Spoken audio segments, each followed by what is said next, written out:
Voici un nouveau message, le plus bref possible, pour vous donner les informations concernant cette quatrième semaine dans laquelle nous sommes entrés pour la période de confinement pour notre ville.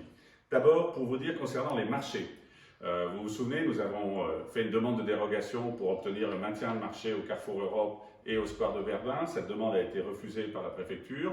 Nous avons donc mis en place un commerce éphémère de fruits et légumes au Carrefour Europe, dans les locaux de l'Estampille, des locaux qui ont été mis à disposition par la ville à l'Association des commerçants de Chamalières pour faire en sorte qu'il y ait une offre de fruits et légumes et de primeurs dans ce quartier qui en avait besoin.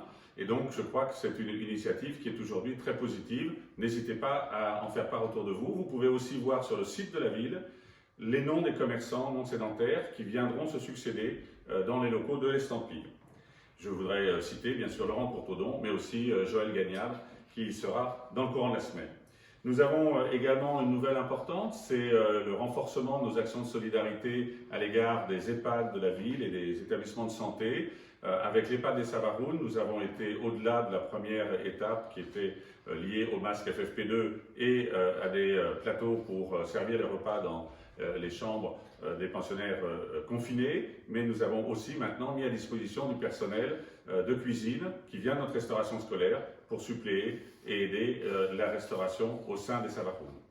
Enfin, une réactivation importante de la démocratie de proximité pour notre ville pendant cette période de confinement, c'est la réactivation des comités de quartier qui a eu lieu sous forme d'audioconférence, une ce matin, une deuxième aura lieu demain matin, et ainsi les 9 comités de quartier auront eu la possibilité d'échanger avec les élus référents, avec la police municipale, avec les services techniques, avec le pôle de proximité pour faire part de leurs préoccupations pendant cette période de confinement et aussi de se projeter au-delà sur les enjeux qui les concernent. Je crois que c'est très important de pouvoir utiliser cette période également pour continuer à développer des échanges et à faire vivre nos quartiers.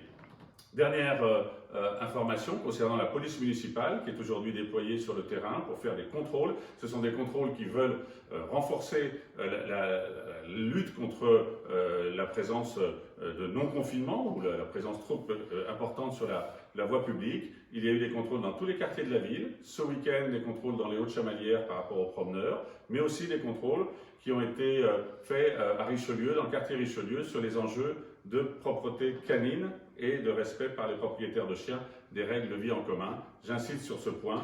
Merci à eux de respecter les propriétaires de chiens, de respecter notre programme de propreté canine et de faire preuve de civisme. Voilà ce que je voulais vous dire. N'hésitez pas à vous rendre sur le site de la ville pour rechercher les informations. Il est mis à jour de façon permanente et c'est ainsi la meilleure façon de continuer à lutter dans notre ville contre la propagation du coronavirus. Merci à vous.